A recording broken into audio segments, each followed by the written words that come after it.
turabifuriza umugoroba mwiza canke ijoro ryiza umuherereye hose mu bice bigiye bitandukanye.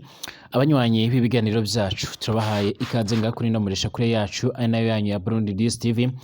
Imboneshakure imwe rudende ibandanya kubashikirizaho amakuru akomeye cane, amakuru aba yihuta agaruka kubijejwe n'umutekano, politike, diplomasi ndetse n'ibindi bigiye bitandukanye. Turabahaye ikaze rero by'umwihariko muri uno mugoroba canke se muri rino joro, by'umwihariko batugiye kugaruka ku makuru yihuta cane akomeje kugenda aravugwa cane cane agaruka kubigendanye n'umutekano. Twibanda ku makuru abariko aravugwa ngaho mu gihugu cacu c'u Burundi ndetse no mu karere k'ibiyaga binini no hirya no hino kw'isi. Turi ku mugoroba canke mw'ijoro ryo kuri wa gatatu kw'igenekerezo rya 11 ukwezi no kw'icenda umwaka wa 2024. Turabahaye ikaze mwese abanywanyi b'ibiganiro vyacu, aho by'umwihariko tugiye gufatanyiriza hamwe mu kumenya ano makuru akomeje kugenda aravugwa. Nyiricubahiro Evaiso Ndayishimiye ubwo yugururaga rimwe mu mahiganwa ariko arabera ngaha mu gihugu cacu c'u Burundi, yaje kumvikana avuga yuko by'umwihariko agiye guhangana n'abagerageza ko bohungabanya umutekano abanyagihugu. Mu nyuma y'iko rero ngaha muri kino gihugu c'u Burundi, by'umwihariko bivuga ko haje kugenda harafatirwa umwe mu ba Redi Tabara nk'uko byaje kugenda biratangazwa. N'amakuru adushikiye muri uno mugoroba akomeje kugenda aradusumira muri kano kanya, ndetse amakuru yihuta akaba agaragaza neza ko by'umwihariko bikekwa ko haba hari n'abandi bagerageje kwinjira mu gihugu c'u Burundi. Nubwo kandi ku ruhande rw'u Burundi bagerageje ko babo kugara imipaka ihuza icyo gihugu n'igihugu c'icubanyi cy'u Rwanda mu rwego kugira ngo abashe kubaho kontrolwa neza abagerageza kwinjira mu gihugu c'u Burundi ndetse n'abagisohokamo, by'umwihariko cane cane baciye ku yindi mipaka igiye itandukanye. Biravuga ko n'ubundi abagerageza guhungabanya umutekano w'abanyagihugu ndetse n'u Burundi bakomeje kugenda bagerageza kwinjira. Nubwo kandi by'umwihariko iki gihugu c'u Burundi cyugaye imipaka igihuza n'u Rwanda, biribonekeza neza yuko abo bose bagerageza guhungabanya umutekano w'abanyagihugu batanyura by'umwihariko kuri iyo mipaka y'u Rwanda, ahubwo bagenda banyura cane cane ku mipaka ihuza iki gihugu cacu c'u Burundi ndetse na Repubulika Iharanira Intwaro Rusange ya Kongo, nk'uko bikomeje kugenda bigaragara canga se nk'uko bikomeje kugenda biratangazwa. Amakuru yihuta kandi by'umwihariko akomeza kugenda aradusumira, akaba akomeza kugenda agaragaza ndetse yerekana neza yuko by'umwihariko nga muri kino gihugu c'u Burundi nyiricubahiro Evaiso Ndayishimiye yaje kugenda agaragaza neza yuko inzego zijejwe umutekano ziriko zirakora akazi kazo neza, ndetse avuga ko by'umwihariko hakomeje kugenda harakorwa imyitozo ikomakomeye cyane, ndetse binavuga ko ubwo yarakubutse i Beijing mu gihugu c'Ubushinwa, iyo yaramaze kugenda yemererwa by'umwihariko na bamwe cane cane na bamwe mu bayobozi b'igisirikare c'Ubushinwa ko hagiye kuzokorwa by'umwihariko ibikorwa bigiye bitandukanye bizaba bihuriweho bizateza imbere igisirikare ku mpande zombi nk'uko biriko biratangazwa ngaha mu gihugu c'u Burundi. Kandi neza hano by'umwihariko mu gisagara ca Bujumbura nk'uko bikomeje kugenda bigaragara, nk'uko kandi bikomeje kugenda biratangazwa, nubwo haheruka kuboneka icizere co kuboneka kw'igitoro, gushika n'ubu ngubu rero by'umwihariko ibyo kuyunguruza abantu mu gisagara ca Bujumbura biracari indyankurye, kuko n'ubundi ni buri abafata bisi batonda amasaha atari munsi y'abiri buri munsi barindiriye ikibunguruza kugira ngo babashe kuba boshika aho bagera. Nubwo kandi iki gihugu cacu c'u Burundi cyagerageje kuba cyokora ibishoboka byose kugira ngo kibashe kuba cyokemura ibibazo, ariko kandi ibibazo birakibonekeza cane cane ibibazo bigendanye nyine n'iri bura ry'igitoro canga se irikena ry'igitoro, cane cane ikizwi ku mazina ya essence nk'uko biko biratangazwa. Hari amakuru kandi atarigeze avugwaho rumwe canga se atarigeze ashyirwa ahagaragara, ni amakuru akomakomeye cane agendanye n'ibibazo ndetse by'umwihariko bya Repubulika Iharanira Intwaro Rusange ya Kongo, ariko kandi hari ibiganiro bivuga ko byoba byarabaye ndetse bikanitabirwa n'umuhari wa M23 byabereye i Rwanda mu gihugu ca Angola, nk'uko bikomeje kugenda biratangazwa cyangwa se nk'uko bikomeje kugenda biragaragara. Amakuru yihuta akomeza kugenda adusumira rero aravuga ko by'umwihariko hoba harabaye umuhuro canga se by'umwihariko hoba harabaye by'umwihariko kugaragara muri ibyo biganiro ko bahagarariye umuhari wa M23 nk'uko bikomeje kugenda biratangazwa. aya ni amwe mu makuru kandi akomeje kugenda arashyirwa ahagaragara mu gihe bamwe na bamwe by'umwihariko batanguye kugenda bemeza ndetse banagaragaza neza ko by'umwihariko ayo makuru yoba ariyo. Turabirabira hamwe rero by'umwihariko muri kino kiganiro. Mwese turabahaye ikaze abanywanyi b'ibiganiro byacu, abatwumviriza muherereye mu bice bigiye bitandukanye, mwese turabahaye ikaze muri uno mugoroba. Abatwumviriza muri ngaho by'umwihariko mu gihugu cyacu cy'u Burundi, mu ntara zigiye zitandukanye, mu bice bigiye bitandukanye, turabifuriza amahoro y'Imana cyane. Abatwumviriza kandi by'umwihariko muherereye ngaho mu bihugu by'ibibanyi nk'igihugu cy'u Rwanda, Repubulika Iharanira Intwaro Rusange ya Congo, Uganda, Tanzania, Kenya ndetse n'ahandi, mwese turabahaye ikaze tubifuriza amahoro y'Imana cyane. Abari mu bindi bihugu bigiye bitandukanye ku mugabane wa Afurika, by'umwihariko ku mugabane w'Uburaya, Aziya, Australia, Amerika ndetse n'ahandi hose, mwese turabahaye ikaze tubifuriza gukomeza kumererwa neza. Nimba ari ubwa mbere ushitse ngaha rero kuri ino mboneshakure yacu ane yanyu ya Burundi News TV, bisonda ko handitse sabone kugira ngo uce uraronka amakuru n'ibiganiro byacu, ujye ubana natwe 5 kuri 5.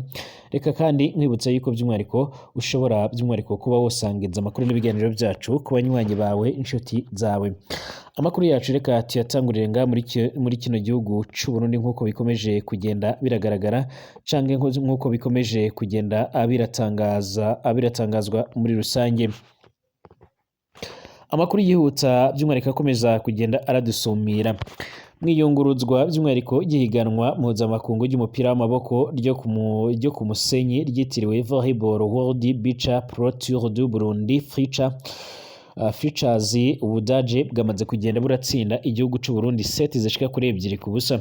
Umukuru w'igihugu nyiricubahiro Evariste Ndayishimiye rero niwe uyuguruye icese kuri uyu wa 11 Nyakanga 2024 muri Eden Garden Beach ni mu Kajaga. Iryo higanwa kandi mpuzamakungu ry'umupira w'amaboko ryo ku musenyi yitiriwe Volleyball World Beach Pro Tour Burundi Features.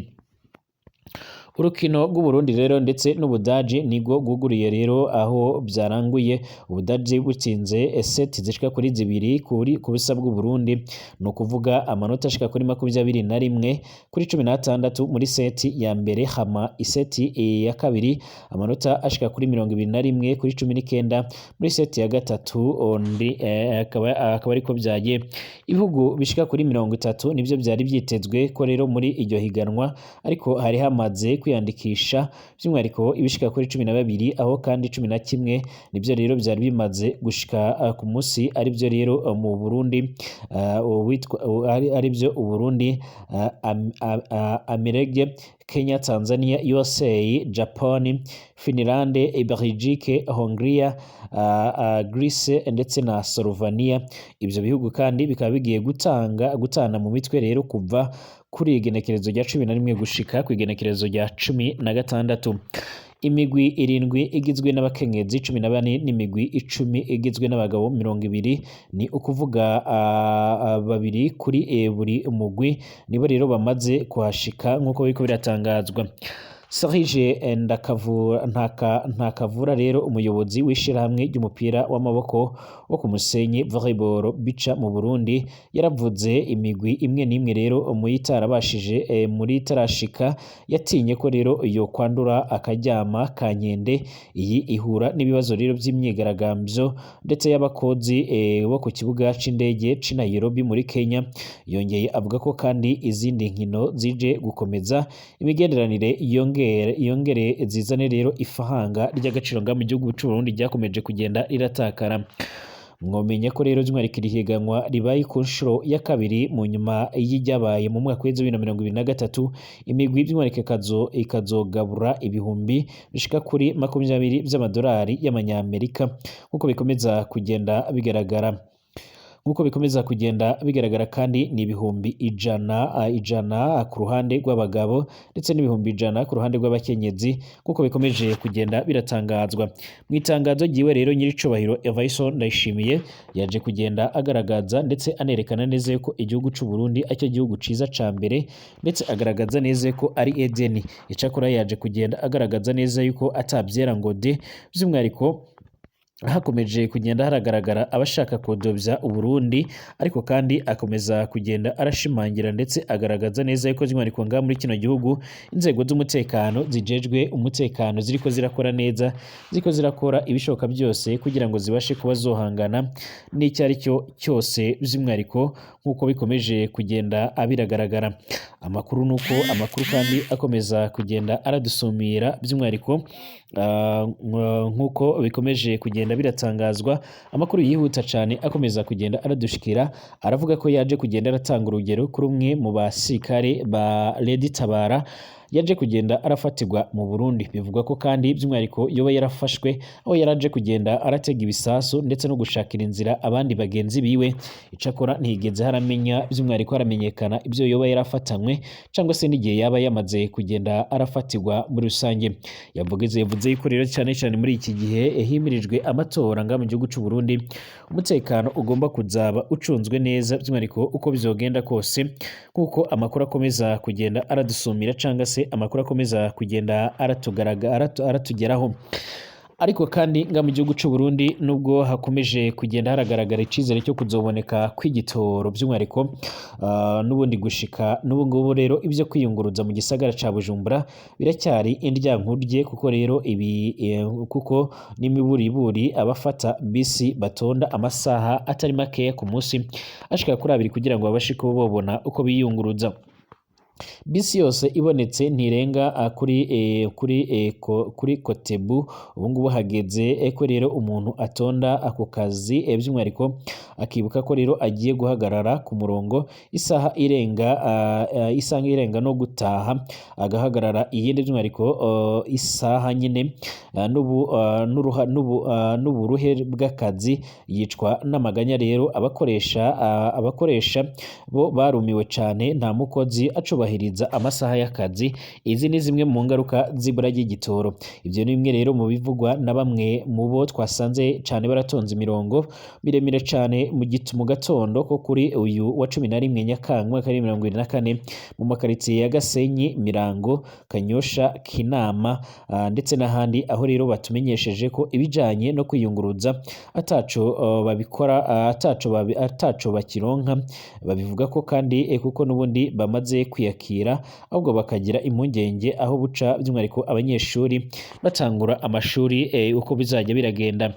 K'akarorero by'umwihariko ni abahora bategerera bise ku isoko ya Gasenyi ndetse na Mirongo, batwiganiriye ko rero ibituro byabo bisa n'ibyafutswe by'umwihariko, kuko rero imiduga yose ibacako irenga igihe rero aho bita kwa Busingo hamwe rero na Gisandema, kuko rero ho ari amahera ashika ku bihumbi 10 by'abarundi, aho rero by'umwihariko inyuma yo guhagarara umwanya muremure baca bategereza izo ziduga by'umwihariko bakariha by'umwihariko ashika ku 1000 nk'abavuye muri vihe, kugira ngo by'umwihariko bace bayigumamwo bongere barihe rero by'umwihariko ayandi 1000 yo gushika muri vile nk'uko bikoro yatangazwa.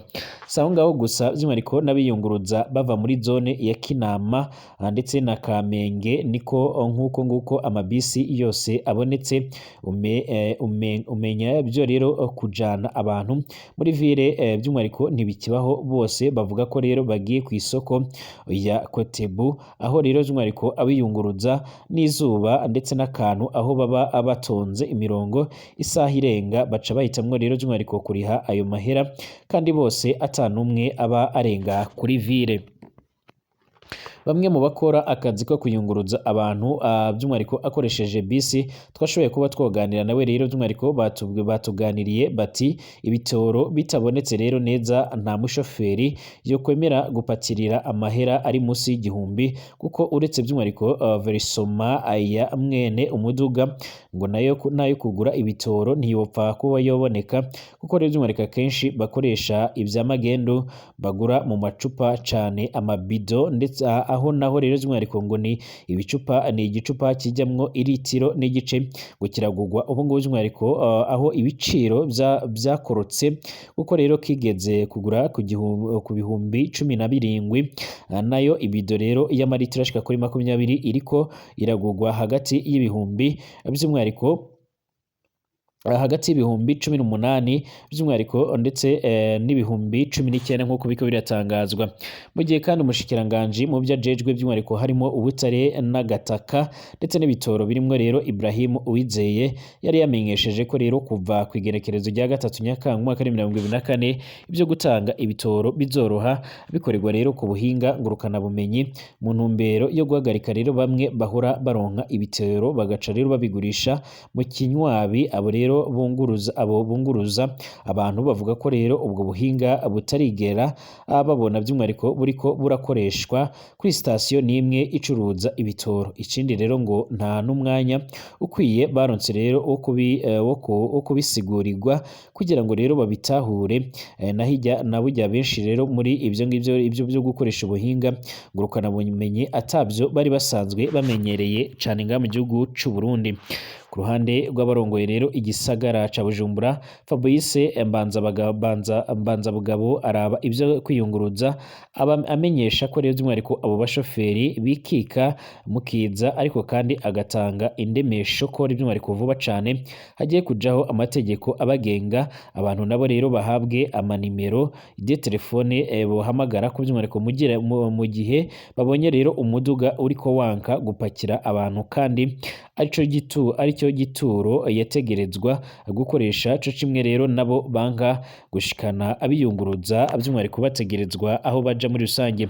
Kubwiwe rero by'umwihariko agasanga ko abajejwe ibijyanye n'ibitoro bokongereza amaritiro y'ibitoro yahora rero ahabwa imiduga yunguruza abantu by'umwihariko benshi ari nayo bisi akava ku maritiro ashika kuri 50 akaja ku maritiro ashika kuri 65 kugira ngo nabo rero ntibakore bahomba abajejwe kandi umutekano mu mazone yose agize igisagara nabo rero by'umwihariko akabahimiriza gufasha ku bituro byose rero kugira ngo by'umwihariko abashoferi bazokwanga gupakira abantu rero cange bakanga kubashikana bazoce rero bahanwa bakiri aho rero nyine kugira ngo by'umwihariko abiyunguruza bose babashe kuba boroherwa. Ikibazo cy'ibitoro kirakomeza kugenda kiribonekeza nga mu gihugu cy'u Burundi ndetse by'umwihariko bikaba bigaragara yuko atakintu na gitoya kiriko kirakogwaho. Nk'uko kandi byakomeje kugenda biratangazwa ababijejwe bakomeza kugaragaza neza ko hoba hari ikizere cyo kubikoraho ariko kandi amaherezo bakaba bakomeza kugenda babona ko leta y'u Burundi atakintu na gitoya by'umwihariko yigeze kugenda igaragaza by'umwihariko Twari yakomeje kugenda igaragaza ko irimo kugerageza kuba yofata cyangwa se yogarura gahunda zigendanye by'umwihariko no kuba abogishaka hasi hejuru ariko kandi by'umwihariko bikaba bigaragara neza yuko bidashobora kuba byofata umurongo mu buryo bworoshe nk'uko bikomeza kugenda biratangazwa. Amakuru kandi akomeza kugenda agaragara akaba agaragaza neza yuko by'umwihariko ahangaha mu gihugu cy'u Burundi ibintu bikomeje gukomera ndetse itangura ry'amashuri ritegerejwe vuba ngaha rishobora kuzogorana. Twerekeze muri Republika Iharanira Intwaro Rusange ya Kongo mu ntangiriro z'uku kwezi kwa Nzeri leta ya Angola kandi yakiriye Rwanda intumwa z'umuhari wa M23 mu biganiro bigamije gukemura amakimbirane amaze igihe hagati y'uyu muhari ndetse na leta ya Republika Iharanira Intwaro Rusange ya Kongo aho bari mu ntambara muri ico gihugu. M23 kandi yakiriwe i Rwanda mu nyuma y'amasaha make cyane mu karere ka Rubavu no habereye indi nama yahuje abakuriye ubutasi bw'ibihugu by'u Rwanda ndetse na RDC ndetse na Angola. Ikimenyesha makuru African Intelligence kiravuga ko mu ngingo izina si by'umwihariko zaganiriyeho harimo na gahunda yo gucyura ingabo za RDF zagiye gufasha M23 ku rugamba nk'imwe rero by'umwihariko mu ngingo zatumaga gahunda yo gusenya indi by'umwihariko ngo ni imwe muri gahunda zizatuma gahunda yo gusenya umuhari wa FDLR igerwa mu buryo bwihuse cyane. Amakuru avuga ko kandi ku igenekerezo rya mbere Nzeri aribwo intumwa za M23 zerekeje mu mishyikirano y'i Rwanda. Intumwa zoroherejwe kandi by'umwihariko n'ubuyobozi bw'umuhari wa M23 n'umuvugizi wabo bwana Lawrence Kanyuka ndetse n'umunyamabanga nshingwabikorwa wabo Benjamin Bonima. Izi ntumwa kandi ngo zarimo René abandi wamenyekanye cyane nk'umudiplomate wa M23 cyo kimwe by'umwihariko na Colonel Imani Nzenze uri mu basirikare bakuru cyane buriya muhari nk'uko biko bigatangazwa. Amakuru aravuga ko kandi intumwa za M23 zibikije Angola ubushake bw'uyu muhari bwo guhagarika ingwano, nubwo rero agahenge wakunze kwemererwa na leta ya RDC by'umwihariko impande zombi zakunze kukica. Uyu muhari kandi by'umwihariko wamenyesheje Angola ko ushyize imbere gukemura amakimbirane by'umwihariko ufitanye na leta ya Kinshasa mu nzira za politike, urasaba by'umwihariko kandi ko woja mu biganiro n'ubutegetsi bwa Kongo. Amakuru avuga ko kandi ubu ngubu Angola iri guteganya ko rero yazahura ibiganiro bya Nairobi, leta RDC by'umwihariko yahuriramo n'imihari yitwaje ibigwanisho ikorera ku butaka bwayo gusa kandi bikarangira ibyirukanyemo rero uyu muhari wa M23. Rwanda kandi bivugwa ko kandi iri gushaka uko yakumvisha uriya muhari kuva mu duce tw'intara ya Kivu y'Amajyaruguru igenzura mbere y'uko rero ibiganiro byobaho. Hagati aho ngaho kandi amakuru aturuka mu bantu bo mu muhari wa M23 turavuga ko kandi Perezida Antoine Tshisekedi wa RDC yifuza kuganira n'uyu muhari gwihishwa ibyo wakunze gutera utwatsi. Ni mu gihe kandi Kinshasa yakunze gutangaza kenshi ko itazigera ijya mu mishyikirano nawo kandi bijyanye no kuba by'umwihariko iwufata nk'uwitwaje ibigwanisho nk'uko bikomeje kugenda bigaragara. Icakora aho ibihe bigeze nuko ibintu bimeze ubu ngubu uri wese yakumva ndetse akagaragaza neza ko hoba hari icyizere cy'uko ingwano zishobora kuba zohagarara. Ndabashimiye mwese abanywanyi b'ibiganiro byacu, abatwumviriza muherereye mu bice bigiye bitandukanye. Reka tubifurize gukomeza kumererwa neza cyane, tubahe ikaze mu makuru yacu akomeza kugenda aravugwa mu masaha ari imbere. Twongere gusubira, mugire umugoroba mwiza.